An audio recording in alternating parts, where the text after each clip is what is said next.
Today's guest is William Donkor, a bodybuilder who didn't just train, he walked on stage and competed. He started out as an offensive lineman in his high school football team, and in just a few years completely transformed his physique and won multiple medals in bodybuilding competitions. In this episode, we dive into his full bodybuilding journey and what it really takes to prepare for the stage. We break down natural versus enhanced bodybuilding and the supplements that come with each path. William also shares the biggest lessons he's learned from competing and how it changed the way he understands his own anatomy, his diet, and his workouts. If you're into fitness, performance, or pushing your limits, this is an episode you don't want to miss. Let's get into it. Welcome, William. How are you doing today? Thank you. Thank you for having me. I'm doing great on this fantastic Saturday. How are you doing? I'm doing great. So I guess for the ones that don't know, you're a bodybuilder. You're on your way to becoming a pro. Um, Mm. but before we get into your origin story, I always like to start Yeah, these yeah. off with like a kind of like a controversial question. So hmm for you, the controversial question is, what do you think of bro science? Bro, science. I mean, I like it. Don't get me wrong.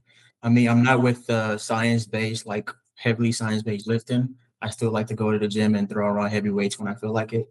But like, I've had multiple injuries, so I've had to like train smarter now, in the sense of like not pushing stupid heavy weight or like just going to the gym and just lifting heavy just because I feel like it. I just have to prioritize, training smarter. So, I mean, can't really go wrong with that. Everybody has the type of training they enjoy. And you just got to find what you enjoy doing and you got to stick with it. Whatever works for you, works for you.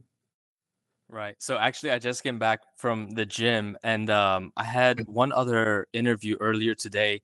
And I was talking about Mhm. how I kind of got bored of the push pull leg split, which I feel like Yeah. probably in your field you're very familiar with. And I Mhm. switched over to calisthenics, and it just goes to like show exactly what you talked about earlier, where it's like Mhm. you got to do what you like. And if bro science Exactly. it helps you go to the gym, it gives you a framework to work off of. That's always hmm great. So do you have a background maybe like education wise into like specifically muscle science or anything, or was it more of like actual trial and error and fixing and doing that? All right. So, yeah, I do have a background in kinesiology. I recently graduated like this past fall in December with my bachelor of kinesiology. So I have a little bit of background in the stuff, but I wouldn't say it's not extreme since we didn't really go in detail about like a lot of different things that, with the training, like biomechanics, where I took like one class with biomechanics just so I could say I took it and then get my degree. So it wasn't really something I really pay attention in. So I'm not really, like I said, I'm not one of those science-based lifters. I don't know heavily into stuff like that. I just like to train, bring the intensity, and Very sculpt the cool. body. It sounds like going into college, you already kind of knew that you wanted to be in that space. How long have you been training for, first of all, and how old are you right now? All right, so currently I'm 24, or well, not 25 now, and I've been training for about uh I would say for bodybuilding purposes, I've been training for the past like 4 to 5 years. But like I was playing sports in high school, so you were kind of forced to lift. So if you count that, I've been training for almost since I was in like middle school. So Wow. yeah, So that's like what, 10, 15 years maybe yeah, probably. But it wasn't all like training. exactly. It's not. It wasn't more. It wasn't like a actual like bodybuilding purpose. It was like those performance type lifts we were doing back then. Gotcha. And were Yeah. you the type to go from skinny, like scrawny kid into getting like jacked? Or was it more of like, hey, I'm a bit overweight, let me start, and then just shedding fat and keeping muscle? Yeah, yeah. I was more on the higher end with the heavy weight. So like graduating high school after my football season, I was the heaviest that I ever been, and it wasn't a good heavy either, sitting around 240 pounds. Oh, wow. Just fat. You know what I'm saying? So O-line. after, yeah, exactly. I was playing O line, D line. So Nice. and back then too, like the coaches was like, "Oh, y'all are small. Y'all are the smallest O line in our district." But and we didn't know nothing about nutrition. This all we like knew was just like eat, get bigger, and we didn't know we were just like putting on horrible weight and not nothing beneficial for us. So yeah, after Yeah. that high school season, I just like decided, yeah, I'm not using this weight anymore, so I might as well like get rid of it, and that's Right. when I started finding. How Mhm. heavy did you get at your heaviest? Yeah, so like I said, after high school was I was 240 after high school. 240 after high school. That's Well, crazy. not after high school, but after my football season, I was around 240. Yeah, Got it. Got it. yeah, Got it. yeah, And what are yeah. you at now? Right now, I'm sitting around 200 flat. Is there like I know that some people say always track your weight early in the morning so that like Mhm. after you use the restroom and everything, that's your Exactly. honest weight. Is Mhm. that true, or do you feel like Oh yeah, 100%. Because you weigh yourself in the middle of there, like at the end of the night, you're gonna get like a higher number. You're not gonna like, you're gonna want to like start moving the scale in different towels so you can get a number that's like satisfactory for you. So yeah, definitely first thing in the morning is what works. right? And so Yeah. okay, so you went through high school, you got I guess middle school really is when you start getting into Mhm. fitness and you've kind of stayed at least very strong. You might have put Mhm. on a little bit of unhealthy fat, Yeah. but then over the next what, like 6 years, I'm guessing you just Mhm. went to town and just decided to shed all that off and get into bodybuilding. How does that happen? So pretty much, yeah. When I first started, it was like I said, I think that's how everybody first starts. It was just mainly about just getting abs, getting rid of the fat, and just getting abs. That was Attracting the my chicks. exactly. That was my main goal, just to get the abs. And then when I did finally get the abs, I was like, man, I need something more. You know, I need that motivation because I still had that competitive spirit since I did play sports in high school. So I needed that outlet. And I was like, I started seeing people, posing online, doing this, doing that, wearing those trunks. I was like, huh, this looks interesting. Let me put my foot into the door. And then like that opened a new door for me. And I started training heavily, hiring a coach. And then here I am, like 5 years later into this space, and I'm loving every day of it. Gotcha. So, is that when you started taking things seriously? Once you kind of got a professional coach to help you through it? Exactly. Yeah, that's exactly when I started. I think that was back in 2021. That's when I did my first show. So I believe during that fall of 2020, that's when I decided I want to do my first show. So going into around December is when I started talking to my the coach that I was with, and I got with him, met with him, and then I explained to him, "Oh yeah, I want to do this." I looked at the show that was going to be in like what I believe June or July, and I was like, "This show looks pretty interesting. This is gonna be my very first show. I want to do it. I'm ready for whatever adversity or whatever challenges come, but I want to get lean, I want to get shredded, and I want to step on stage. So I want you to Right. coach me. So yeah. How was the process to learn posing? Because I know that bodybuilding, like especially walking on Mhm. stage, Oh is yeah, building muscle is one thing, and then walking on stage is yeah. another, right?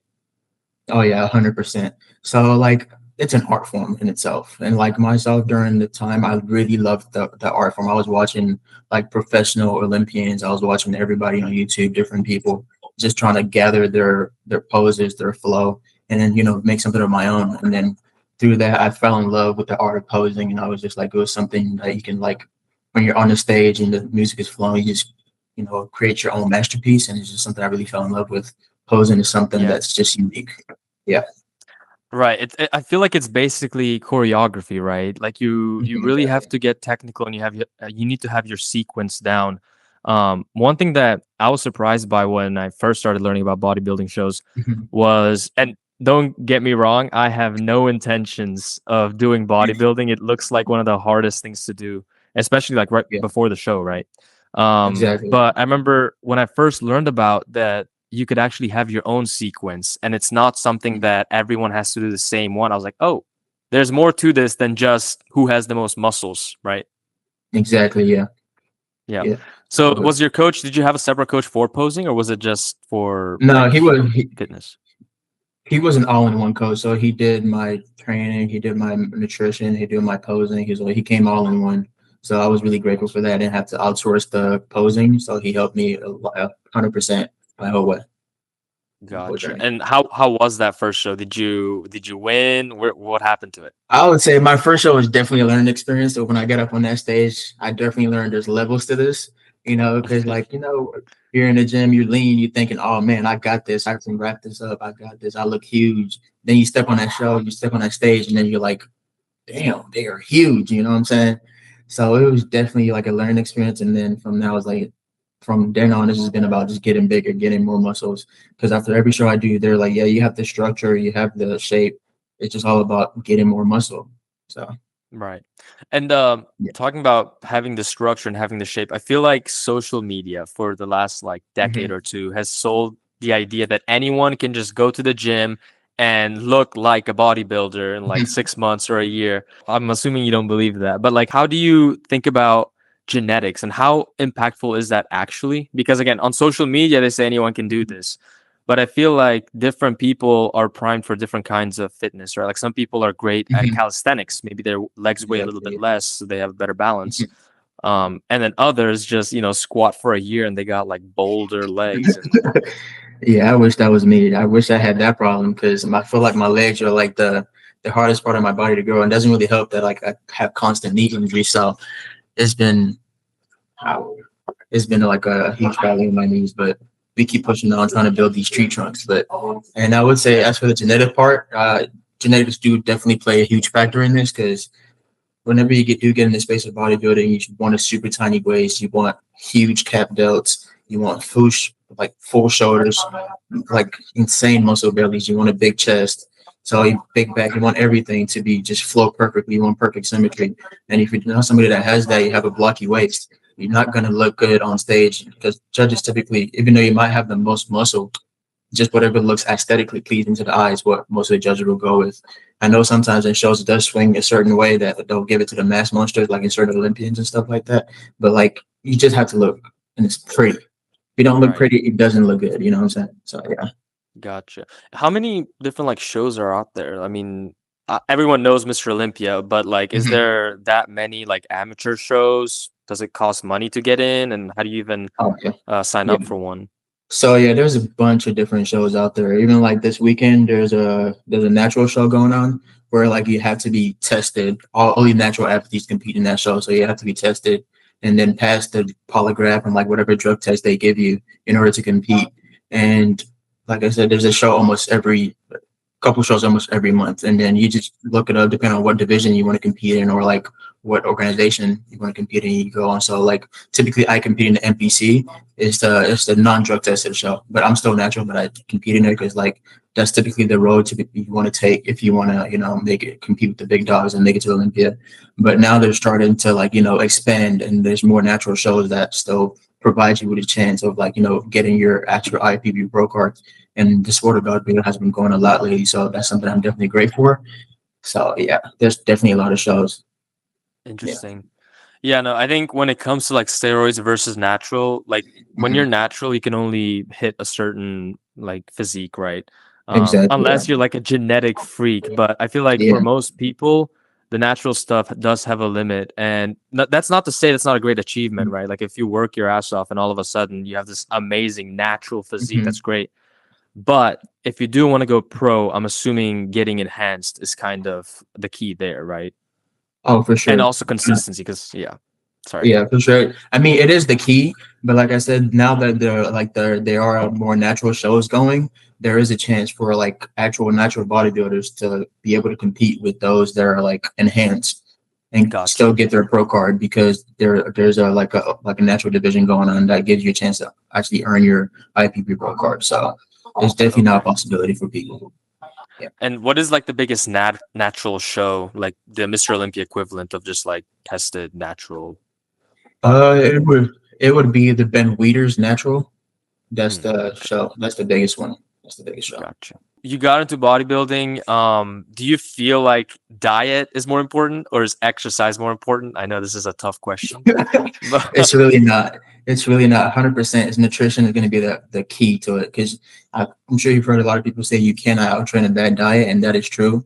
You simply cannot do it, no matter how hard you work out or how hard you go. If your diet is just crap, you're just going to end up feeling like crap, and you're going to end up looking like crap. So you have to have those little things like fine tuned just to make sure that you're actually growing how you need to be. You're putting on quality lean muscle, and then you're not putting on excess fat. So it's just diet is a key.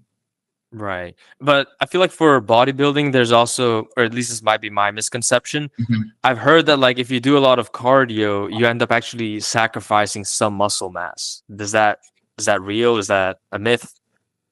I mean, it's yes and no because like when you think about it, like whenever you're doing cardio, like you're trying to lose fat, you have to do the cardio. You can't just like just walk around and not and just like I mean it's possible, but let's say you're trying to get to like stage lean, you're not gonna walk around and then just lose fat. You're gonna have to implement cardio.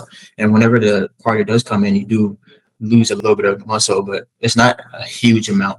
Especially whenever, like I said, with the nutrition aspect, keeping your protein high helps you prevent things like losing the muscle in the process. So that's where like your diet comes in, keeping everything on lock comes in to Right. help you maintain all the muscle you need. Whenever you're actually stepping on stage, what body fat Mhm. percentage are we looking at? Like, So what's the amateur, and then how does it rank up as you kind of level up? I want to say there's like I would say there's stages, but there really isn't. Everybody just aims to come in as conditioned as they possibly can. You want to come in as lean as you possibly can for the show because most judges in most shows the judges are gonna like value how conditioned you are, how lean you are. So you always want to come in peeled, lights out, just like muscles just pushing against the skin, not watery at all. So some people step on stage around like 10%. I would say that's like very light. That's not like, but typically you want to push for that 6 to 8. That's where you kind of want to be. And then like most Olympians are like touching like very like around like that 5 to 6. So it's just like I said, it's just all person dependent on how much work you're willing to put in during your prep and how much you're willing to suffer, how much you're willing to starve. It's all going to be person dependent. You have to put in that Yeah. work to get that super crispy look. Yeah. It reminds me a lot of weight cutting for the UFC. Like you see these guys and they're just like depleted.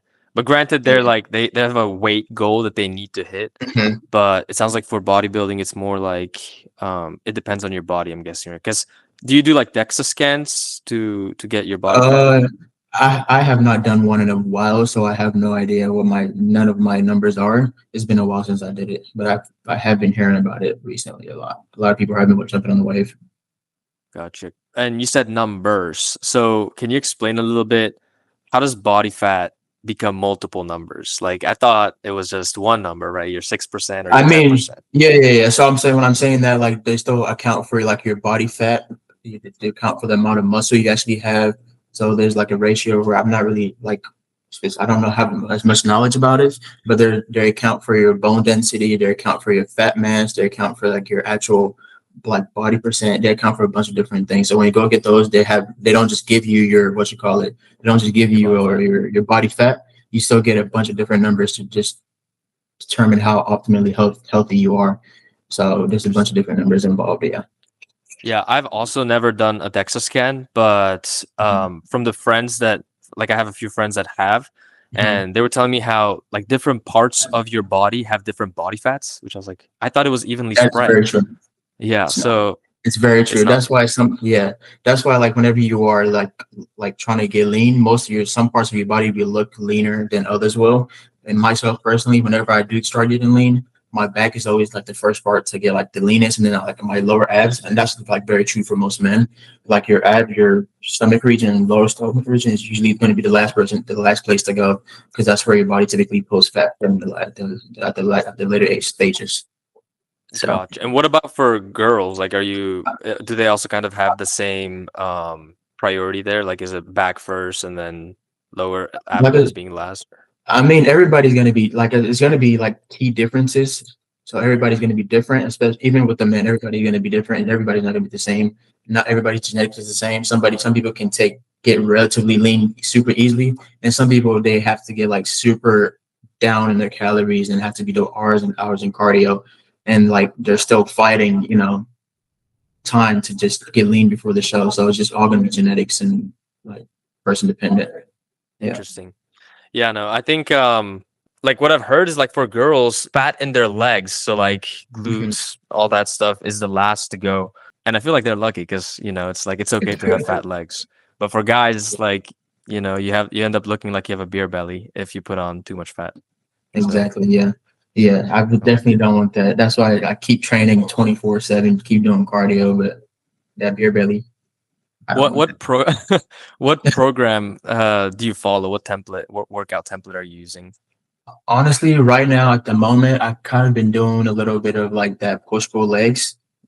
That's what I've been following. Push pull legs, just repeat. And then sometimes I'll just throw in like, so typically on Monday, I'll start with my chest. I'll hit my chest. It's going to be a push session. I'll hit chest and I'll hit shoulders, delts. And then that's going to be about it. And then Tuesday, I'll come through and I'll hit back and I'll hit arms as well.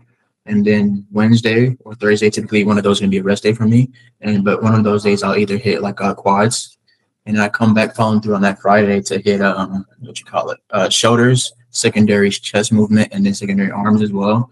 And I come through on my last day of training, which I train 5 days a week, but it's going to be on Saturday. I come through and I train like a posterior chain, which is going to be like the whole back chain of The your body. entire back, including your Exactly. Yep. legs. Okay. Exactly. Yep. Yep. Yeah. Very So interesting. And so you said 5. So your rest days are what, Wednesday and Sunday? so it's either Wednesday or Thursday I train. So it just depends on like how my week is going and how tired I am. So it's just going to be just dependent on what I have going on during the week. So I either take a rest day on Wednesday or Thursday, and I always rest on Sundays. Gotcha. Yeah, it's the Lord's Day. You got to rest up Yeah, exactly. Right. there. Yeah. Cool. So let's talk a little bit about kind of you said you had a few clients, right? So Mhm. you're working with people. What does your clientele look like? So my clientele is just mostly people I'm trying to help them lose weight, and that's just mostly the type of people I've been working with at the moment. And I've had a couple where like I've helped like with bodybuilding aspects, but that was when like I was very like new to the scene. I was like just starting out. I was trying to get my foot into the door. They're trying to get their foot into the door, but those were more like practice runs. Just me trying to share the current knowledge I have, just so that like, they're not, so I can like put some knowledge into them, and they're also not having to pay very much or like pay at all, so that I can learn and they can also learn. So that's the Right. most what I have going on at the moment. Interesting. And is there like an age gap between the clients that you work with right now?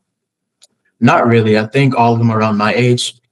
I think around from that 20 to 25 mark, maybe 28 Interesting. highest. Cool. Yeah. Yeah. Because I don't really have Very anybody cool. super old. I'm not saying, yeah. Not yet, but that is where the money is, right? Oh, yeah, They've for had all sure. that life to. Especially, yeah. Yeah. Especially when you start going more into like actual in-person training.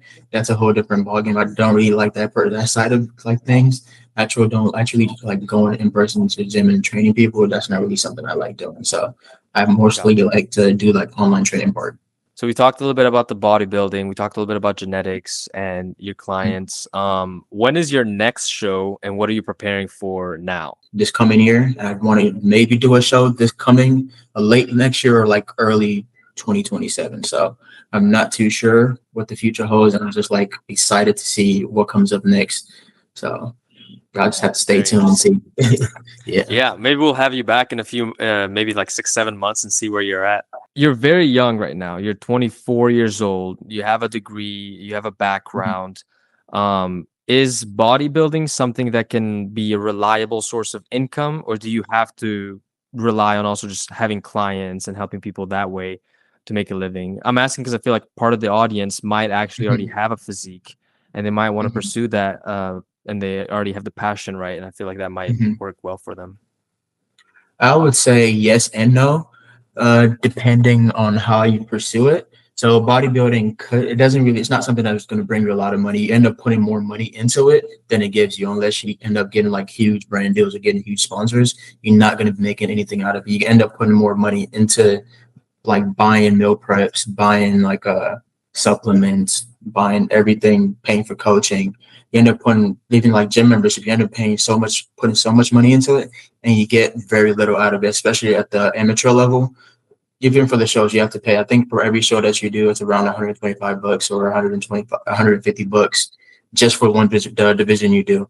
And then on top of that, you have to pay for like a NPC card. That's another like 100 something dollar plus you have to pay for.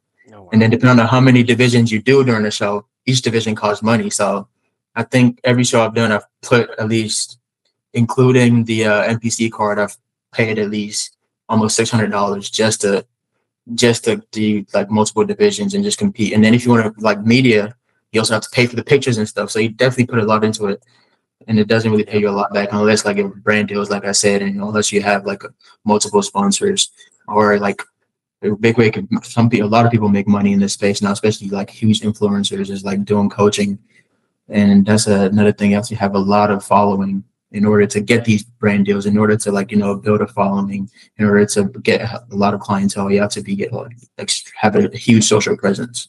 So Right. Yeah. yeah. And I feel like yeah, social media just goes hand in hand, especially with something as visual as bodybuilding. Hmm. because you can easily start building a following and, well, not easily, right? But you might have it an easier time than someone that might not Exactly. look as aesthetic in terms of just like Hmm. posing and whatnot. Hmm. So, but I do think that bodybuilding shows overall probably give Hmm. you a lot of credibility, right? When you do want to kind of start helping out people, Hmm. maybe a different age group or something else, you can. Have you used that to kind of like give yourself a little bit of credibility there? Yes and no, because I really don't like to. I would say like from mostly from what I've heard, the credibility comes from actual having results and having shown how much like work your clients have put in, how much you've helped people, lose, how much you've helped people gain. All that is a lot more credible than actually just like your bodybuilding results. Because you can look the part, but it doesn't mean you can teach somebody how to like do it. You know what I'm saying? So it all comes down to having the knowledge to actually help somebody lose the weight, help somebody put on muscle, get somebody on stage instead of you just like, oh, saying, oh, hey, look, I stepped on stage, so I know how to do it. You actually have to prove yourself in the space before you get that credibility. It's not all about just the picture you get on stage, Right. No, Yeah. yeah, the before and after of clients, I feel like that's like the Mhm. universal. It's basically like reviews for a coach, Mhm. right? Like Exactly. the Yeah. results speak for themselves. So, Hmm. yeah, what is your plan now? I feel like again, you're young, Hmm. you're entering that social media scene, and even though you want to be humble about it, I feel like bodybuilding does at the end of the day give you a lot of credibility. So, how are you approaching that? What is the goal? What should somebody that's just starting out with kind of having clients, being in that space do to kind of get to the point where they can have a good clientele that helps them sustain and have a fruitful life?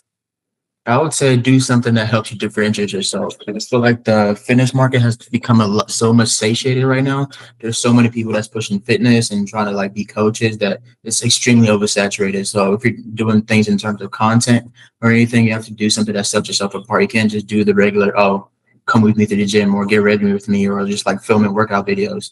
Not all that works no more. Right. Like right now, I feel like we're entering like a space now that everybody wants to see so much more than just you working out, so much more than just, you like put on clothes or like cooking food. It's all about like, they want to see you, they want to get to know you. So it's all you have to like be personable online and show them your true identity. You have to show them a lot, and a lot of people are not willing to do that. I know myself personally, I'm not somebody that's like, I don't like to put all my stuff out there. I'm like, I still have like private, I like having my privacy and having space for myself. So I don't like to put every single little thing I do online. So I feel like that's one of the hardest part for me. And then if you're somebody that like enjoys doing that and want to share every part of your life, you'll thrive doing it because it's just like easier. Some people just wake up, grab a camera, and start filming. I need at least like an hour to myself to just like chill before I start talking to Yeah. anybody. I was gonna say, for me especially, like I feel like that's definitely true for me because Hmm. when I first started, I think I recorded maybe like 8 or 9 videos and I Hmm. just deleted them. I just deleted the footage and I can never get it back. And it sucks, but at the same time, it's like, hey, I got my training done. It was more of like a psychological thing. Like, okay, Yeah. the bad stuff is already done. That's out. Now it's time to get good. Hmm. Um, Exactly.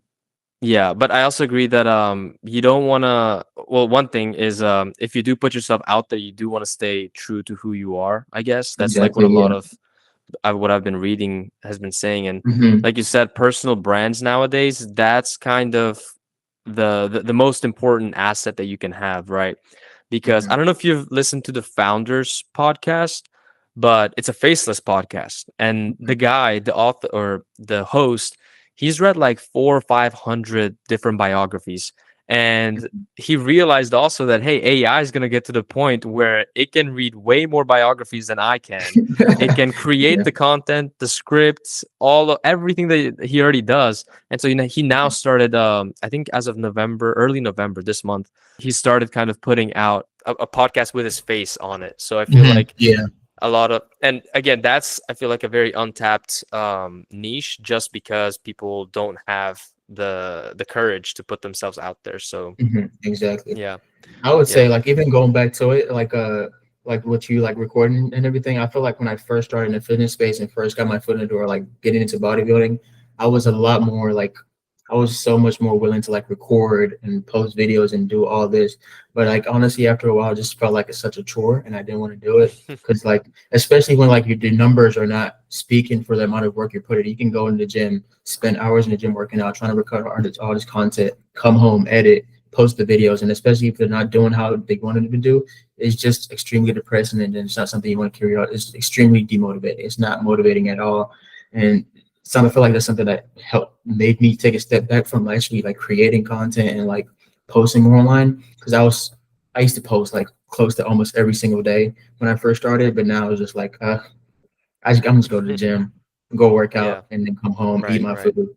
But like before, I used to post everything I literally do. But I feel like I'm probably gonna start doing it again just so I can get my personal brand going because that's how you monetize nowadays. Able to show Right. yourself, so what you're doing, and then people can see do it like a face to face with you.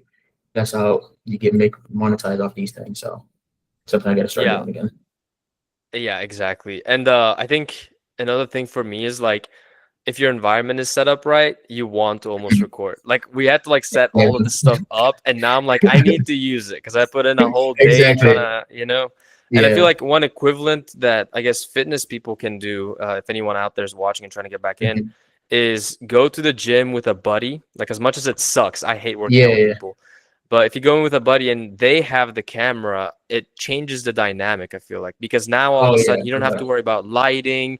You're Hmm. lightheaded, right? Like you just finished a Yeah. set Exactly. and now you have to like worry about taking a picture, making sure you're like sucking your abs in. And it's Yeah. like it gets to Exactly. the point where like you said, it's just not fun. But if somebody else has a camera, Mhm. then you can kind of be more like performative, like kind of show Yeah. your true self. You don't have to worry about am I Yeah. in the frame or not. Yeah. So Yeah. That way too, it feels so much more genuine because like you're capturing the actual in the moment thing that's going on. It's not like, oh, let me go ahead and redo this again because it didn't look good the first time. You know what I'm yeah. saying? It catches an actual like genuine reaction going on. So that's a great idea. Yeah. Yeah, and with the way that like AI is going right now, that's probably the best type of content.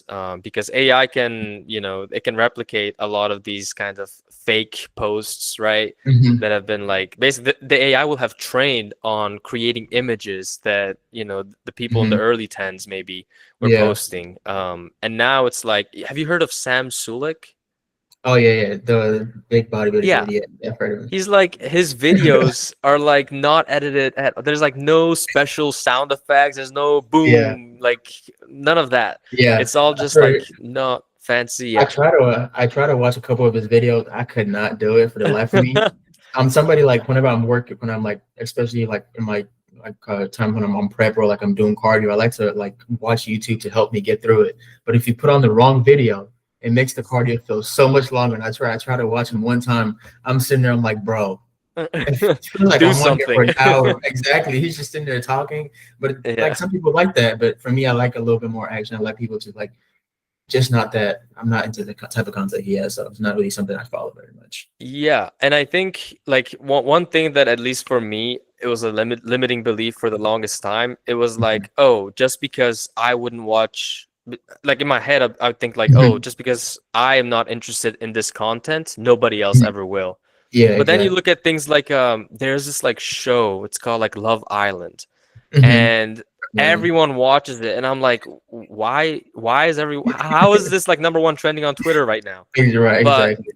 it goes to show that like there's an audience for pretty much everything, and Exactly. at a certain point I think what makes you successful is you become the thing that people want to watch, right? Where Exactly. the Yeah. audience might just kind of tune in, and over time you build your own niche. I guess that's why they call it Hmm. like you want to be the Yeah. niche, your brand Exactly. is the Yeah. niche, right? So that's always interesting, and it was motivating for me too. Like whenever I'm going to the um or whenever I'm about to start recording any kind of social media, I try to make sure that, hey, like, let me just be myself, and the Yeah. algorithm, the almighty algorithm, will find the Yeah. people because there's people out there for Exactly. everything, inclulling the boring Sam Sulek videos, which I think he's doing great.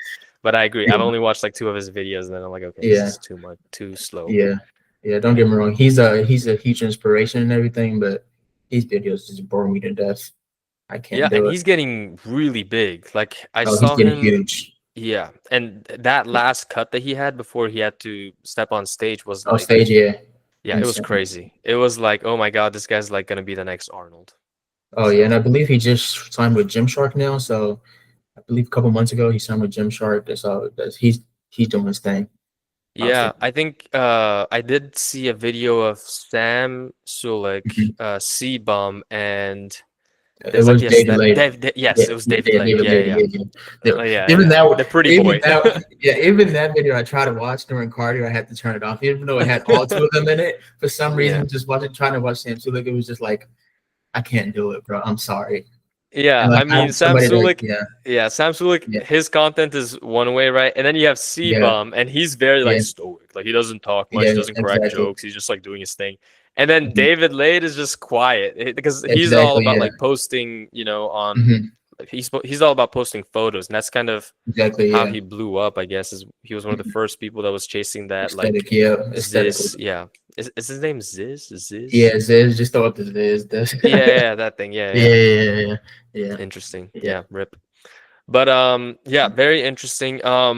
So what do you think were some of the biggest lessons? And again, you're very early on in yeah. your Mhm. journey. So Yeah, what are the yeah. biggest lessons that you've learned that I guess mistakes that you made that you're not gonna make again? I think that would be interesting for the audience. Honestly, it was just about like just stepping on stage too early. That's Too the early. Yeah, too early because you got to understand your physique. You got to understand what you have. Like I said, when you step on stage, you're gonna learn that there's levels to this. So if you're not ready to compete with the people that are on the stage, especially if you're competing in divisions where like it's not drug tested, competing in NPC where like your competitors are like on steroids and you're not, it's very hard to compete against those people. I mean, don't get me wrong, there are certain genetic outliers that go out and compete every day and still beat these people who are enhanced, but sometimes it's just like you don't have enough size, you don't have enough muscle. But even though you might have the structure, it's just like all these things, like they count against you because you just don't have the size to compete with these people. So definitely know where you stand whenever it comes to like things like your muscle mass, how lean you are. Because I feel like some people like step on stage when they're not ready. I don't get that some people just want to do it for the experience, but sometimes like if you're really going in there to win, you want to win, get a second pair of eyes on you, especially hire a coach. Don't. I'm not somebody. If I stepping on stage again, I'm getting the coach again. I'm doing everything the coach is saying and making sure you're following directions. Just in order, if you want to win, you have to be able to sacrifice a lot of different things. So it's definitely just don't get on stage too early. Got it. That's definitely That's thing. actually pretty good advice. Yeah. Yeah. I think another thing for I guess competitions is, and this is just something that has been on social media, is people say that a lot of bodybuilders have body dysmorphia, almost similar to how, you know, whenever Hundred you're percent. anorexic. Yeah. Is that your experience with like working with other people? Is that like a common trend there?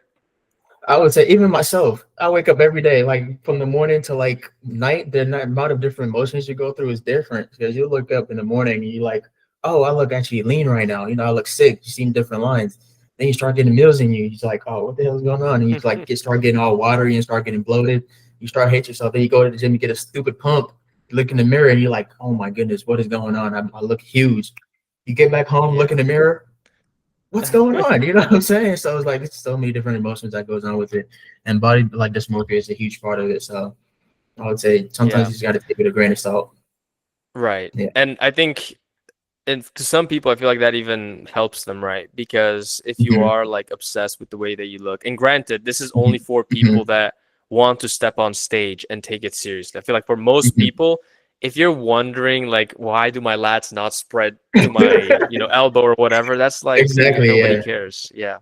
But Yeah. if you are going pro, you definitely need to have a little bit of that OCD almost, and Hmm. like hyper awareness of kind of, and people just Hmm. say it's body dysmorphia. I don't actually agree with that necessarily. I don't Hmm. think it's body dysmorphia. I think it's just It's more about everyone being is puristic. obsessed. Yeah. Hmm. Exactly. Everyone is obsessed with something. And when you get tunnel vision, especially for like us guys, you tend to Hmm. just block everything else out and really focus on it. And so I think it's just another skill that you build over time. Yeah. Yeah. 100%. You Um definitely need that. yeah, one Yeah. thing that I thought you said that was interesting was you are a coach and you're Hmm. hiring a coach for yourself as well, Hmm. which is kind of interesting because like why do you do that? Like just out of curiosity. just more, whoever I'm hiring has more experience than me. I've only been doing this for like the past, like I said, actually know what I'm doing. I still don't know what I'm doing. Don't get me wrong. I know like a little bit, but I still have ways to go You in my know learning. more than most people, let's say. Exactly. Let's put it like that. But I still have ways to go learning about things. And like when it comes to like yourself personally, like we talked about it before, you don't look at yourself with the best judgment. You always need a Right. second pair of eyes on you to make decisions on you. You may be thinking, oh, I'm leaning up to step on stage, but then somebody else comes and looks at you. Then like, yeah, you were nowhere near ready. You might think, oh, I'm 4 weeks off from competing. While in reality, you might be 10 weeks off from competing. So that's when having a coach to like help you doing these things comes in handy. And especially like during peak week, that's an important step of this. During peak week, that's when you manipulate a lot of different things like water, sodium, carbs, everything gets manipulated. So if you don't know, I don't know how to do that yet. I'm still learning. So that's where you need different, like a coach who knows what he's doing, has been through the ringer, has put a bunch of different people on stage to show you how to do these things. Because if you mess up your whole peak week, you step on stage looking soft, looking watery, you just wasted all this money for no reason. You know what I'm saying? So it's like you need that second pair of eyes, and you need to hire a coach in order to be successful. Most of the don't get me. A lot of people do still do it with no coach, and I give them props to it. I feel like I could do it. I can get myself up to the point for about the week out, but from then I need somebody else to step in and just like take over during that peak week and help me peak and actually help me get on stage for that glorious like 30 minutes you're on, not even 30 minutes, but maybe that glorious 5 minutes you're on stage for. So it's definitely something you need. Yeah. Yeah, Yeah. I think so I was talking to a dietitian. I think her Mhm. episode's also gonna come out soon. Mhm. But she was talking about how the technical knowledge is there. Like really if Mhm. anyone wanted to learn the technical knowledge, Mhm. you could probably with AI now and all this sort Exactly. of Yeah. stuff, you can probably go. But getting that human like feedback where it's like Mhm. somebody that has experience first of all, and then second of all, somebody that's able to keep you accountable because you might know all the technical stuff, Mhm. but the AI is not going to be like, "Hey buddy, like you better stop eating." It's going to be like, Exactly. "Oh, you're doing great. You're doing great. Keep Yeah. doing you. Like be happy." Yeah. Because So, like right now, I have this bag of Oreos sitting here. If I'm going on prep and I have this sitting here and I eat this and like I don't have a coach, who am I going to tell to keep me accountable? So when right. like if I have to tell like a coach about this, I'm just like, oh, he's gonna feel really disappointed I ate this, and he's probably gonna add more carbs. He's gonna cut more of my food. So that Right. just extra piece of accountability that gives you is just like a whole. So makes a huge difference. Yeah. Yeah, yeah. Yeah. I wanted to switch gears a little bit. So again, you're 24 years old, you're decent looking. I feel like the clubs, all the bad habits are knocking at your door. So how do you deal with that? How do you deal with, I know drinking is probably terrible Mhm. for bodybuilding and just, well, Oh yeah, overall hundred health and percent. fitness, honestly. Yeah. But how do you deal with that? Okay. Correction. I did just turn 25 back on October, so I 25. forgot to mention 25 now. I forget sometimes, but yeah, I just turned 25. But honestly, I feel like my partying days are a lot behind me now. I have a girlfriend as well too, so it's just like I'm not really interested in the party scene anymore. I rarely ever drink. Even back when I did go out and party, I didn't even drink. I'd be out there with an energy drink. I'll pregame with an energy drink and go out there and party, and I'm just being there like, oh my goodness, what's going on? And Yeah, I think back when I used to like go out and stuff with my friends, especially clubs and different things, we go to Seventh Street, and it got to a point where it was just like it just felt so like repetitious. Like you go out there, you have a couple of drinks, and then like it's just like, what's the point of this, you know? So yeah. it's You just just like feel like shit the next day. exactly, yeah. So it's not really something I really partake in anymore. Maybe every once in a while I'll have a couple of like a drink or two, but like it's not nothing to like derail me extremely or anything to like throw off extreme progress or just like most of the time I just stay away from it. So I feel like I'm good in that scene for Right. like outside distractions like that.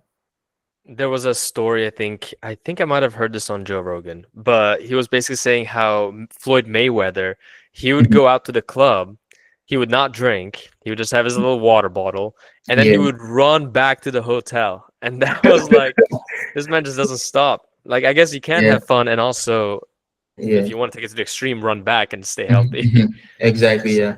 I mean, don't get me wrong. The people still go out and like still like abuse. So there are a lot of people that are on steroids that still go out weekends and still abuse like alcohol and things like that. And that's extremely like liver toxic. That's the one thing you don't want to do because like the all the drugs that you're taking are like like destroying your Processed by liver your liver. heavily. Exactly. And then you go and you add alcohol. That's just a bad combination because that also has to get processed by the liver. And then if you're trying to build muscle, that's a whole different story because you just end up going catabolic again. So just like you want to stay healthy, you want to maintain the hard work that you put in over the years. So just you got to stay away from that stuff, and that's something I try to do, and I've been Yeah, pretty good at doing.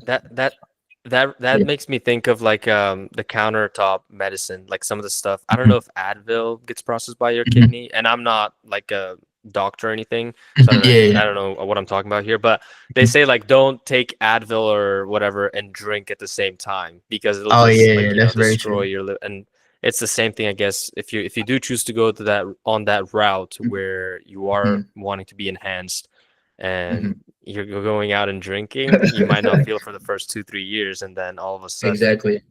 You just yeah, crash it them. all Yeah. hits you at once. And Yeah. I think you're very right with the Advil situation because I think there was a point in time where like I did have a doctor's visit.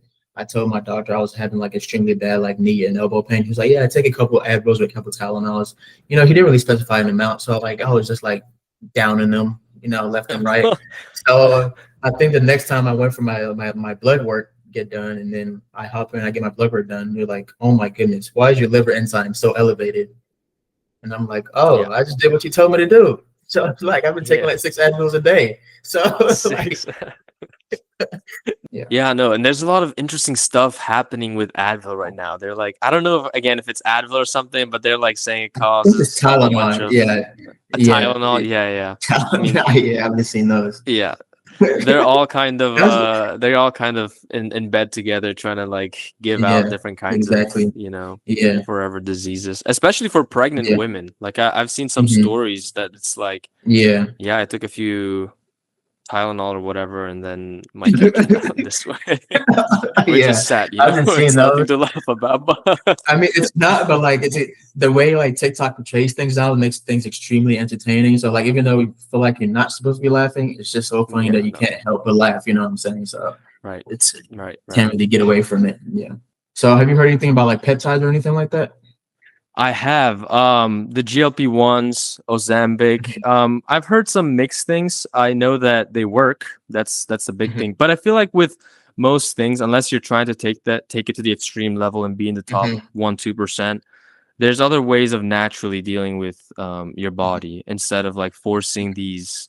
Even like GLP-1s, aren't those like? Isn't Ozempic something that you have to use a needle for? Exactly. Yeah. So That's like those are that like scares the the shit out of yeah. me. Yeah. I mean, it's a little insulin needle because I would say I have taken a couple of these peptides, not like the GLP ones, because there's a bunch of different peptides that like your body needs. The a couple of specific that I have taken is going to be like I don't know if you ever heard of them, but it's called BPC 157 and TB 500. So those are what's called like the healing peptides. So those typically go into your body and just mimic the healing, increase the healing rate. So whatever like injury you have, this just peaked at the healing rate, especially with ligaments, tears, anything you might have. And I've been using this for like the past 3 4 years, and I have nothing but good feedback and great news to give them. So if you're somebody that is injured and like is looking to like for that fast recovery and anything, definitely look into those because Was those are it? something that Yeah. yeah, Was it yeah, for your knees? What happened with your knees? I think we completely just skipped yeah, over that. yeah, yeah. So as for my knee, I was like I said back when I first started lifting, like just PR ER every day, just trying to like lift the heaviest I can, and then it's like I think it was after COVID happened. I went back in the gym. I was like, let me throw on 4 plates to see if I still got this right. So I throw on On four each plates. I side? squat. Yeah, exactly. Oh Yeah, my let me see if I God. still got this. So I throw that on. And I go. I squat. That wasn't the best squat ever since like I hadn't hit legs since like the gym shut down. So I was like, I squat. I come down. I feel my knee. I was like, oh, that doesn't feel very good. So I like start moving it around a little bit. And I was like, yeah, I don't know what's wrong, but my knee doesn't feel the best. So after that, I didn't hit legs for Yeah. like the longest, and then just been trying to heal it. And then even with this, the elbows as well too. Just lifting too For heavy is just like bench. exactly putting so Yeah. much strain. And it's gotten to the point where I don't even do bench anymore. I don't remember the last time I touched a bench press. So it's just Yeah. like, yeah, put so much strain on it. No, yeah, same thing for me, but I never got like serious injuries because I've Mhm. never really like lifted that much. Even when I thought I was lifting a lot, I was like, yeah, I bench 185. I was like, okay, buddy. But for me, it was my shoulders that would just Mhm. keep like clicking every time Yeah, I yeah, did yeah. bench. And it was the Yeah. worst feeling because I was like, I don't know why my body's Right. not moving the way it's supposed to. And Mhm. as soon as I switched over to doing incline dumbbell bench Mhm. press instead of like the barbell bench press, Yeah. flat bench, like it just felt so much better. And on Mhm. top of that, recently I've been doing like just like I don't know if what you call 'em, like dead hangs or whatever, like you just Oh hang yeah, from yeah. the pull-up bar. And that just like releases everything, like Mhm. straightens out my back. It's like and I'm already the type of guy I'm a software engineer by trade, right? And so I'm constantly just like this, and I'm just like, Oh, yeah, yeah, yeah. and so just being able to just stretch and get all of that kind of elongated, Mhm. really has made a difference, and I Yeah. don't feel I any would pain say like whatsoever. one thing for you to implement as well too is like before you go to work out, before like your upper body days or even before your lower body days, start doing band work. Those have helped me miraculously. Like those help a lot. Just starting with the bands, getting some blood flow into those joints, and just even like foam rollers, getting just rolling out your hips, rolling out your quads, rolling out your hamstrings goes a big deal. Because I was somebody that didn't like when I first like started laughing at lifting, I didn't believe in like rolling out or like stretching. So Yeah, I would you're like just that's for the weak. exactly. So that's for old people. But now I'm like at this stage, I'm just like, yeah, I need this. So if I don't Yeah. do this before my workout, I'm just like in pain and like I'm not having a good workout just because I didn't warm up properly. So definitely like incorporate band work and incorporate like rolling, foam rolling into your pre-gym activities, and that should definitely take you a long way and stop Gotcha. any like prevent any like injuries in the future. Yeah, you're actually the second person now that has recommended me to do band work. Yeah. I've never actually tried it, and I've always been like skeptical just because I'm like, if you Mhm. want resistant, just have weights, right? But I can see how I can see because one thing about the bands is as they stretch more, they actually have more Mhm. resistance. So the resistance is not Exactly. fixed like Mhm. weights are. Exactly. Yeah. So yeah, it's miraculous. Like I said, I did not believe in this before. Now I got a whole thing of bands in my closet that I just like go through, depending on like how heavy I want it. So it's just like you need to try it. It's definitely going to save you joints in the long run. Gotcha. So do you do like lunges with bands or like what do you do? So with the bands, mostly I like incorporate them into my upper body movement days. So during upper body, I'll start with the like the band hooked around my feet, and then I'll just like you're doing like a front raise, just doing this, something like this, getting the blood in them, or like just stretching out, like trying to get your joints loose. And then, like you said, you have shoulder issues, so you can hook the band onto like a rack or something like that, and just like open up like this or like this, Gotcha. just like going this way, and that just helps your elbow joint and your shoulder joint not be so like kinked up and open up. So that whenever you do go perform any type of lifting activity, you're free and actually be able to feel the muscle and feel the muscle work and contract properly. Right. Yeah. Yeah. I feel like a lot of people, especially coming out of high school, they focus so heavy on the three big lifts, right? I remember I had a good friend back in high school and he was squatting and he was doing 185 in 8th grade. Mhm. And I was like, because back then I could barely do like a bar in 15s, you know? I'm like the Yeah. Asian kid that just came to America and everyone's been like eating eggs and bacon for their breakfast for their past 10 years. And so I Yeah. was always the skinniest kid, and seeing him trying to do 185, his hip gave out and the weight Oh. started all shifting. And thankfully, he had spotters, but I was like, okay, I've learned my lesson. I know that I'm like skinnier than this guy. And he was, he had some muscle on. Everyone has to go through that process at the end of the day, I feel Exactly, like, especially for exactly. men. I feel like whenever you're dating someone, and I'm dating someone Mhm, currently, you mhm. have to go, you're going out, you're going on vacations, and you don't really Yeah, have as much time to dial down your diet and exercise. uh-huh, So what kind of advice would you give to somebody that is in a relationship and they want to keep the relationship happy, they want to be able to spend some mhm, quality time, go out, mhm. but at the same time, fitness, physique is an important part of the deal, right? I would So say that's something that I'm actually like really learning right now because this is the like actual relationship that I just got into this relationship, I believe what it's close to 6 months now. So I've been with her about 6 months. And so yeah, it's all about finding a happy medium, finding a good balance in this thing. So you always gotta you want to stay happy, right? You want to keep the girl. So you can't just be so locked down in your ways that yeah, you don't want to make any changes. So go out like every weekend or so, like have a nice live night, a little. have that exactly. You still gotta live. You don't just be stuck in your ways, but still prioritize your training during the week. So like I know one thing that I do, that since I have control of my macros now, during the week if I know I'm going to be spending time with my girl during the weekend, or like going out having this big fancy feast like this one time going during the state fair. Went to state fair, go eat a bunch of 400 food. grams of carbs in like 3 Exactly. So hours. yeah. So yeah, just prepare the week before you go out and do this thing. Control the macros. So if you know you're supposed to be eating like maybe 500 grams of carbs on this day, just bring it down a little bit, just so that whenever the weekend does come, you're not overeating on the carbs, so that you're still maintaining the amount of like structure in your plan that you have. So that's one thing I do say, definitely incorporate in there. Just plan ahead, and that's the thing I've been doing. That's to be keeping me. I'm not saying it's working 100%, because I am still a big You're boy at learning. heart, so I do still eat. Crumble cookies like Yeah. my worst enemy. So like crumble just hates to see me coming, or any type of cookie at the moment. But like, so just plan in advance and just like try to be on plan most like the whole week. And then when the weekend comes, enjoy your free meal. Not a cheat meal, not a cheat whole cheat day, but enjoy that free meal. Enjoy the Right. time out with your girl, and just like try to maintain that happy relationship, because that goes a long way. Because if when it does come time for you to compete, she's the one that's going to be standing beside you, and she's going to be the one that's supporting through the whole journey.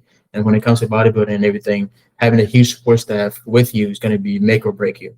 If you have somebody Right. that's supporting you the whole way, it's going to take you a long way than whenever you don't. And then it's also whenever you come out of prep, show them that same love they've been showing you this whole ride. So it's Yeah. definitely important to take care of business whenever you have the time to. So instead of just being so locked down that you don't take the time to enjoy the things you have in front of you. Right.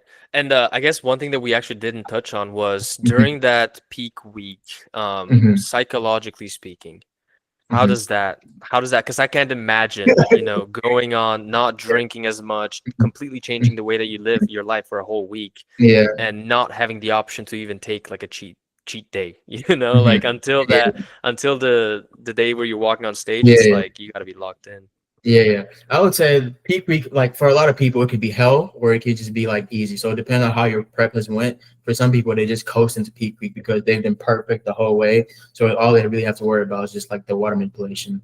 So I know my past three shows I've done, the way my coach had me do was like I would start off the peak week start on that Sunday, and we have the show on Saturday.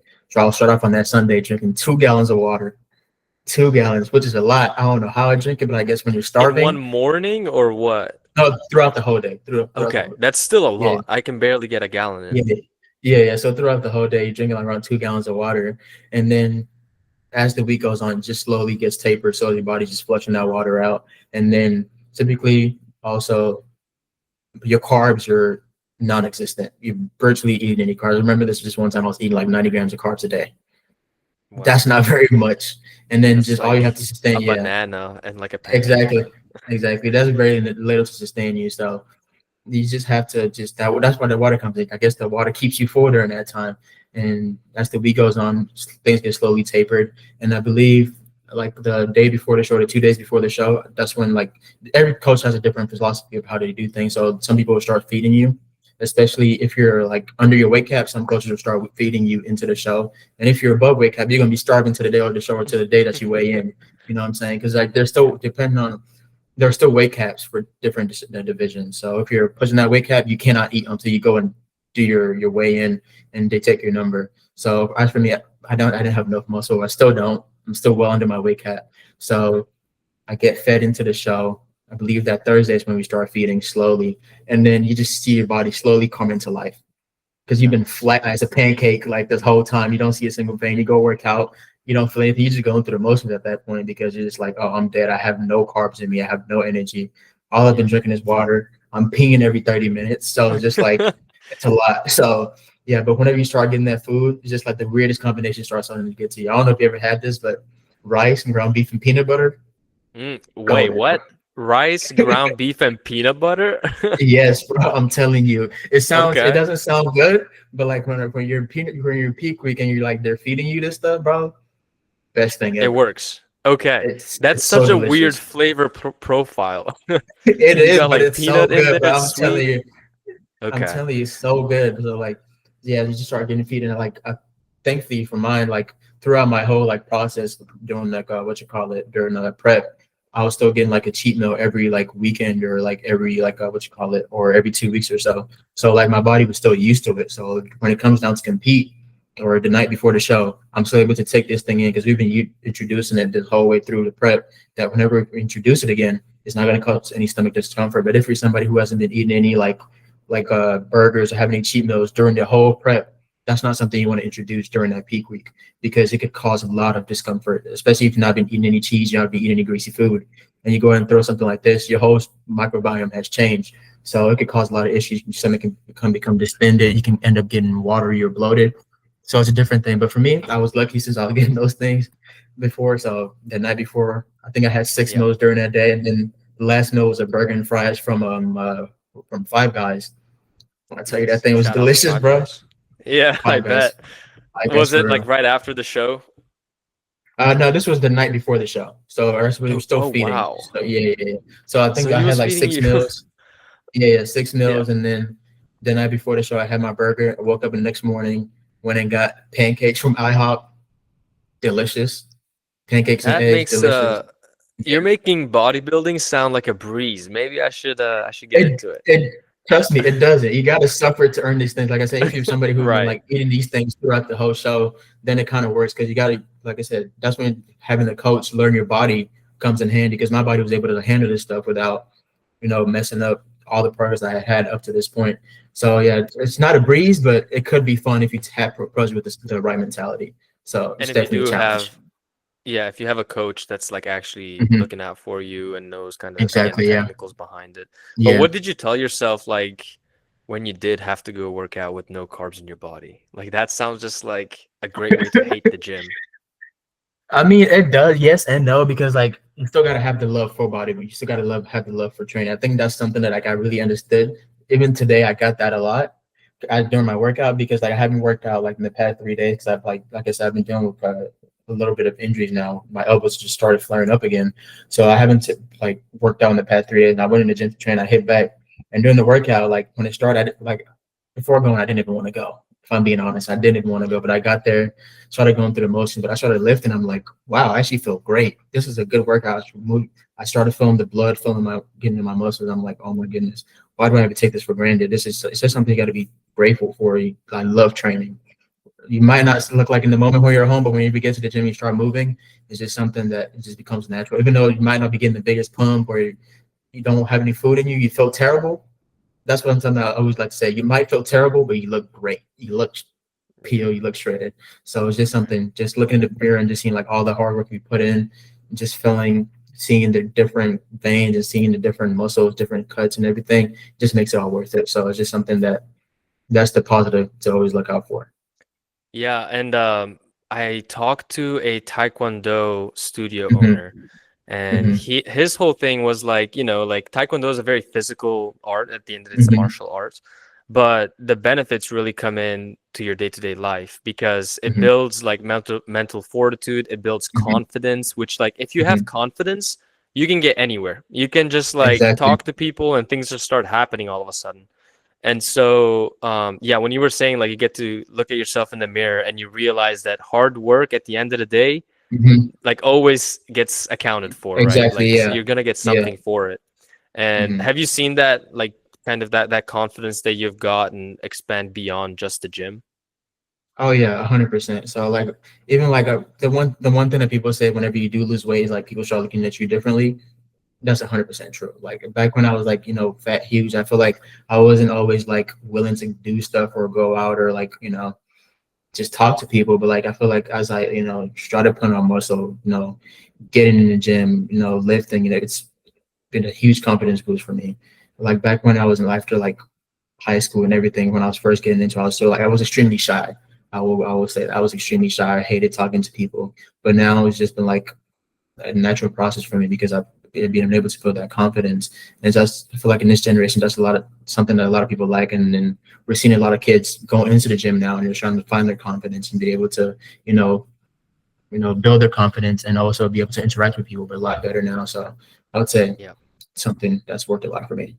Do any of your high school friends ever like find you on Instagram and they're like, "Oh, what who is this?" Like, do you I ever was get that? I would say when I first started lifting and like made my first couple transformations, that's when everybody was like, oh my God, this, that. Let me get your workout plan, bro. This, how did you get this? How'd you do this? How'd you do this? So it was been a while now, but like, I believe I graduated in 2019. So I made my transformation about, I believe, like 2, 3 years after that. And that's when like people were just like, oh my goodness, you look great. What's the workout plan, bro? What's this? What's that? And then just a whole different like world I feel like I'm living in now. Right. Yeah. Yeah. And like you said, people just treat you differently when they can Hmm. see the result of your hard work. And it's Exactly. so Yeah. like it's almost visceral because if you go from being fat to all of a sudden, I was scrolling through your Instagram and I saw the Hmm. posing picture of you on stage. Yeah. Like Yeah. I didn't realize that you were fat like beforehand. Yeah. So I Yeah. was like, imagine knowing you as your old Hmm. self and now Yeah. seeing that same person on stage. That's visceral at the end of the day. But Yeah. yeah. So we touched a little bit on the diet Hmm. stuff. So I just wanted to Hmm. go back on that for a second.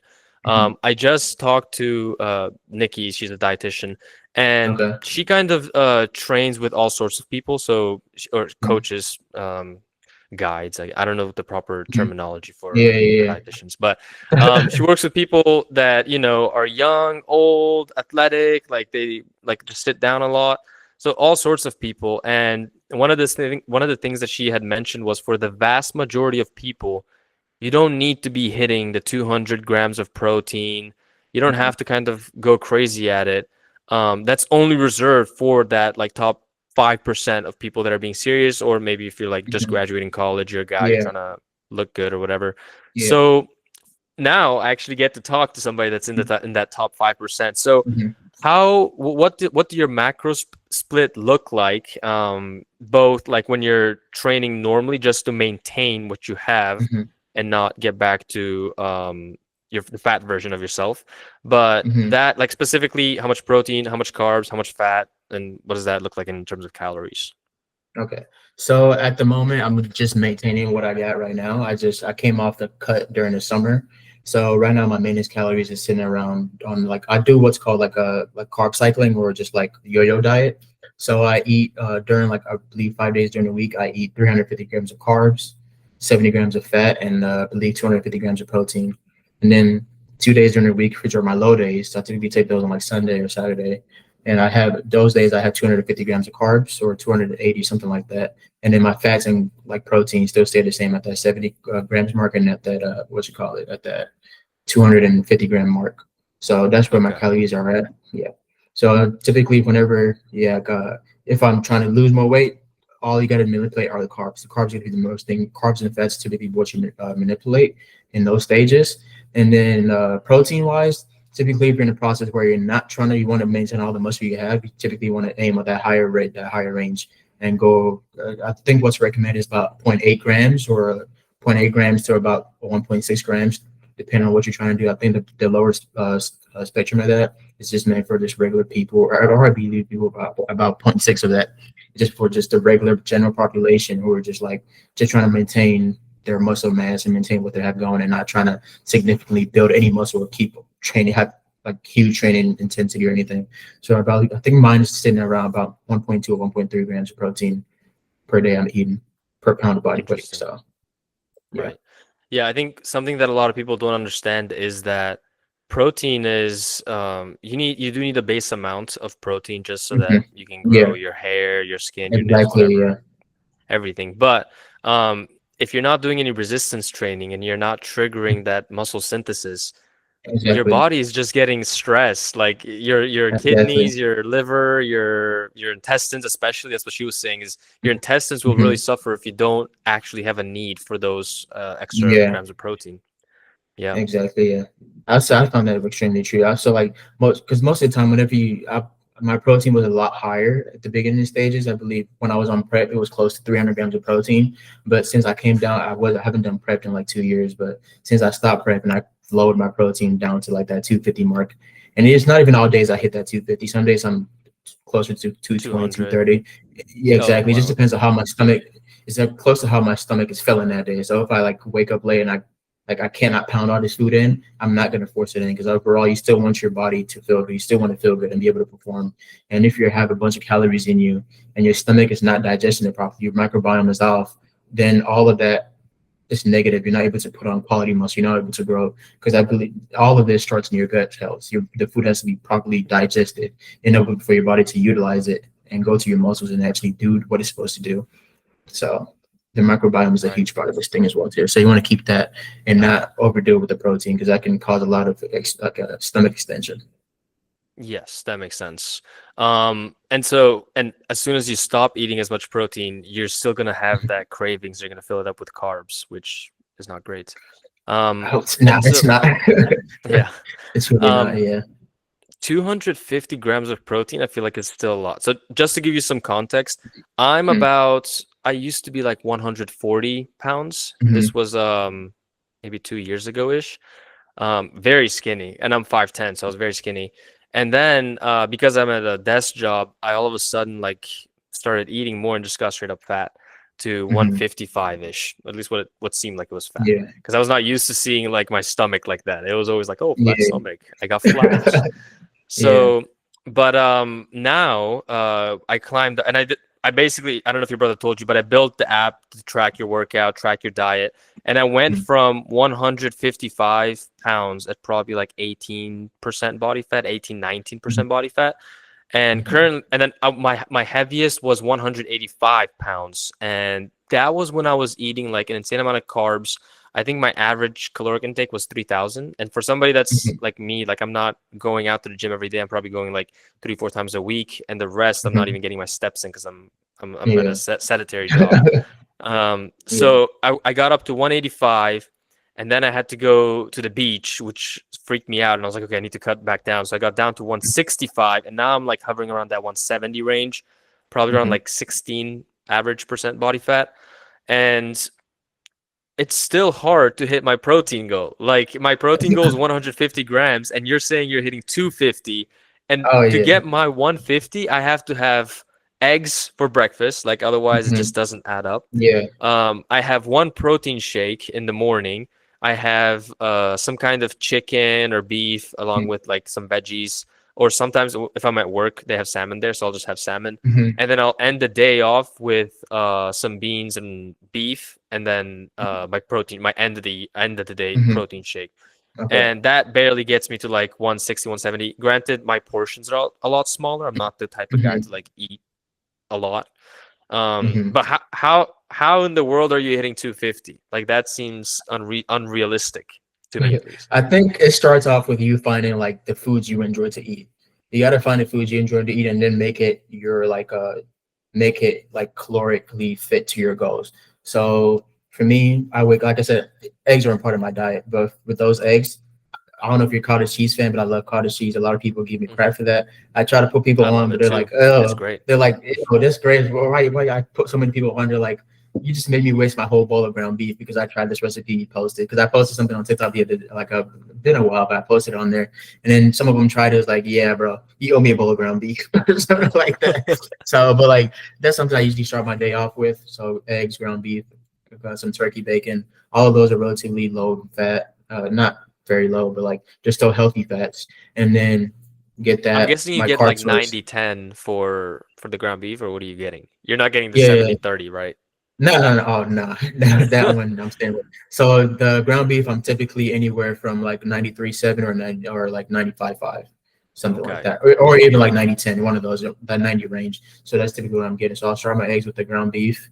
No, with the eggs, cottage cheese, turkey bacon, and then my carb source is either going to be either muffin, not a muffin, a bagel, or like some type of sourdough bread.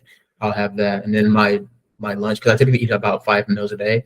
My lunch is going to be chicken and rice, or and then chicken and beef, or two chicken and rice meals. It just depends on what I have or what I have meal prepped. And then I typically either have a sandwich or something like that. Like around 3 p.m. or like what's the time look like? So I like to space my meals between like every 2.5, 3 hours. So it Okay. also kind of depends on like what time I wake up during the day. So if I wake up earlier during the day, that's when like my meals start earlier. But if I don't, Right. sometimes I have my first meal around like 10 p.m. And then that's kind of hard to cram everything in. So I just don't finish eating too early, bro, until I come back home. and around like 12 p.m. So that's when I have my last meal sometimes. But yeah, they're all spaced out around 2.5, 3 hours. So I have that in between, have a sandwich, and then shake, and then I'll have like maybe some yogurt or something with some fruit in there, and then I'll end the day with like sometimes tuna or just like even like chicken again or ground beef again. It just depends on what I have in the fridge or what I have at the time. When you say chicken or tuna, are you just taking the can and just eating it with a fork, or like you're cooking it, I'm guessing, and then eating it? But like, what is going on so there? Do you not have any so I, carbs there? So no. So I'm just listening to protein source. So like I still have Oh, carbs okay. included in that. But so as for the protein source, so sometimes like when I'm cutting and I don't have any carbs, yeah, I just eat the tuna straight from the can. I'm not gonna hold you. I'll just take the tuna from the can, put in like a little lettuce, and just eat it straight up. Add some like Oh, some honey lettuce. mustard or something. Exactly. Just to get the extra veggies in there. It's extremely satiating, fills you up. So it's also I feel like that fiber. would be a So great it's good for you. TikTok. I think, dude, Exactly. I think you would blow up on TikTok if you like owned, first of all, the beef peanut butter rice, and then now this Yeah. little hack of the lettuce and tuna. Honestly, I thought, yeah, honestly, like those meals are so much more. A lot of people in the bodybuilding spaces do eat those meals a lot, so much more. mm, So like, I feel like it's normalized in like my industry and like my thing, my way of doing things. Because you people see people eating sitting there eating rice, chicken, and they'll throw some pineapples on it, or just weird ass combinations. Because I do you know what cream of rice? Have you ever had cream of rice? creamy rice, like Cream of risotto. rice. Oh No, no, no, cream no, of rice. So it's yeah, pretty much just rice that's just like grinded into like small particles, and then you just like cook it in the microwave or stove. It's kind of like almost like a porridge, kind of, but it's okay, just rice based. interesting. So and then you can mix whatever you want in it. So typically I just throw like protein powder in it, or and then just mix Oh it, give it a wow, flavor. Throw some type of fruit in it, like blueberries or like strawberries or something like that. Just make it really good. I even had that this morning. Delicious. So if you ever want nice. to try it, I say try it. Find a recipe online. It's not really a recipe. You can make it into whatever you please. Just have a good tasting protein powder. That's Yeah, all I yeah, ask. So, but yeah, yeah, yeah. I'll have something Makes like sense. that. But, yeah, Interesting. but then yeah, so yeah, those are typically all the meals I have. So you just got to find something that things that you enjoy eating, and then make it yourself and incorporate it into your diet, or make following a diet so much easier. Trust you. Yeah, And then if you want to I eat it feel out, like, maybe once a week, go do it. Enjoy yourself. It's a balance. yeah. Again, live Yeah, a little. You're human. exactly, Um, exactly. Have you thought of making some YouTube videos with something like day one of giving you like meal hacks? Because I feel like you have a lot of these gems that people would just eat up. And the comments would either just be like a bunch of haters like, I can't believe you guys eat this. And then the other Yeah. people would just be like, great, let me just try it. Like that sounds Oh pretty yeah, good. yeah. There's so many different hacks that I have, but it's just like sometimes just like I cannot be bothered to put up a phone and film this. I just want to eat and just go about my day. But I feel like Right. I'm gonna start ramping up my creativity side a little bit here going into next year. Just start posting a little bit more. So like you said, Yeah, just having somebody there filming it for you just makes it a little bit more easier. So I'm gonna start getting into that bag again. Oh, right. one thing I forgot to Yeah. mention. I used to Yep. drink egg whites a lot, but I had to stop doing it. That's another Why weird why'd you thing stop? that it just messed with my stomach so bad. It was, Yeah. yeah, Drinking egg whites to me is like yeah. drinking throw up. I'm sorry, but Hold on, let me it get. sounds so yeah. Yeah, but yeah. So I think that was back when I had first started bodybuilding. So it was part of my diet, and like I just hated the taste of them, just cooking it and eating it. I could not do it. So I was like, bro, I'm gonna start drinking these. So I would just down it, down it, down it. I think I even had some videos of me like drinking egg whites just because it was just like, oh, here goes next meal, egg whites, just down it for the protein. Because if you get like Yeah. what I believe a certain amount, I forgot how many grams. I'd be like 246 grams or something like that. I'm not sure. Somebody correct me if I'm wrong, but that's about almost 25 grams of protein just right there in a little cup that Gotcha. you're drinking. So it's like it was so easy to get down, but it caused so much stomach discomfort for me. So I just stopped doing that, even eating them too. So Yeah. Do eggs or egg whites? I know eggs like have a big thing about cholesterol that some people are saying, and then other people are saying hmm that's just like a fad, like it's not actually real. hmm But do you ever worry about some of the like unforeseen consequences of the diet that you have when you're prioritizing for something like protein? I would say no. I mean, sometimes I go to the doctor and they'll tell me, "Oh, you have too much creatine in your body. You have this. You have this. You have to cut back on some of the stuff you're taking." But ultimately, they're not in the space that you're doing because I feel like some most of these doctors appeal to the general population. Even if I'll go get my blood work done, or I'll go to a general doctor visit, and then they'll hit me, oh, you're fat, your BMI says you're this. Just because they don't account for the amount of muscle you had, they'll just like, oh, just because your height that doesn't match your weight, or Yeah. your weight doesn't match your height, you just like, oh, you're in the fat category. So like a lot of times I really don't take most of these things to heart. And just to go back off that the egg thing, even the cholesterol with the egg, cholesterol is in like a major like fat source that your body needs in order to produce like the major like what you call it, hormones like testosterone and stuff like that. So not all cholesterol is bad. It's just like gotta be like egg is a healthy Yeah. fat. So eating those healthy fats like omega 3s and things like that helps with your hormones, helps produce testosterone and estrogen and stuff like that. So those are things you Yeah. still want to incorporate in your diet, but just not in excess amounts. Right. And I think that a lot of people also don't realize that any kind of hormone, mineral, micronutrient, it can't Hmm. act most of them can't like work just by themselves. They have to be Hmm. either like water soluble or fat soluble. And so Exactly. water, you can drink water, right? But if you're not Hmm. eating the right fats, and if it's just like saturated fats that you're eating all the time, Yeah, exactly. the the vitamins and the minerals literally will not bind to them. So even if you're taking your Exactly. vitamins every day and you have no fat to actually Hmm. send them over to your bloodstream and get things going, it's not gonna actually do anything. Yeah. Those vitamins are not doing anything. Yeah. Exactly, especially with the fat soluble ones. I believe there are vitamins A, D, and K, so those are gonna be your fat soluble vitamins. So typically, whenever you take those type of ones, you want to take it with a meal that has some type of fat in it, so your body can easily absorb it. And the rest of them are like water based or like water absorbed. So the rest, like the B vitamins, I think that some of them could be like if you take them in extremely high amounts, could be extremely toxic. So you want to avoid taking them in Mhm. extremely like high amounts. But Yeah. ultimately, some of the ones that your body does not need, you just end up peeing them out. That's why some people call like multivitamins just healthy piss or like Right. expensive piss or something like that. Because you end up taking it, you go pee, and your blood is just like bright yellow.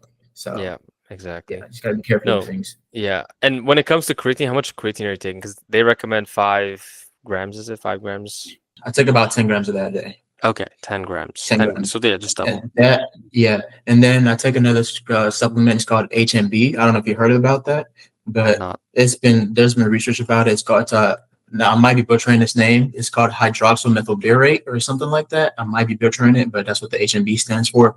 But there's been some research that has come out that's shown that when taking it with creatine, it shows a synergistic effect, helping with lean muscle growth, helping with better performance in the gym, helping with overall just building better solid muscle and lean muscle mass. So it's another supplement that I encourage you to either look into and then try. That's like a whole nother conversation we can have. Oh Like, I yeah, think, have you heard, I'm sure you know of Mike Thurston, right? Mike Thurston. I'm pretty sure. Didn't he like get in trouble for like editing his photos or something like that? Maybe, but he says that he's natty and he doesn't look it. He just looks maybe he just has crazy genetics, you know? Yeah. But I've seen him talk about it, and he's like, anytime I have to post, that's like my Hmm. peak physique. Like I'm never Hmm. looking like that unless I'm either posting or on stage or something like that.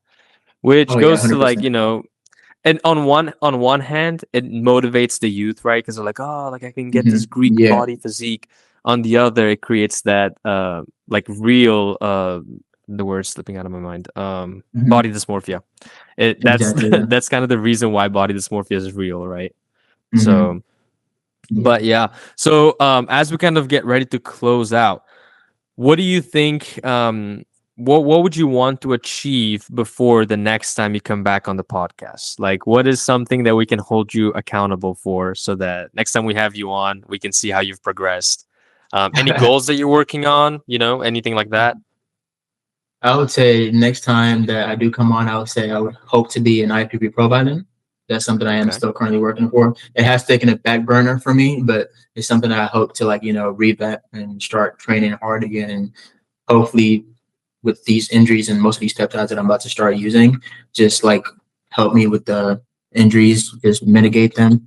So I just hope to get back to training hard again and just like be able to, enjoy the training and be able to have everything locked in 100%. Like it's not going to be locked in 100% since like you still want to be enjoying life, high balance. I'm not on prep yet, but you still want to keep that same mentality that you arm prep and still keep things serious, but still have a balance and still enjoying life.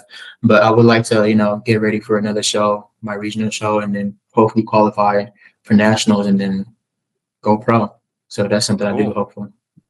All Yeah, right. Well, good luck, man, and thank you for sharing all this knowledge. of And course. if anybody wants to find you, we'll link your Instagram down below so that people can find you in the description, and we'll keep you Thank you. accountable. People, All everyone, right. just go say hi.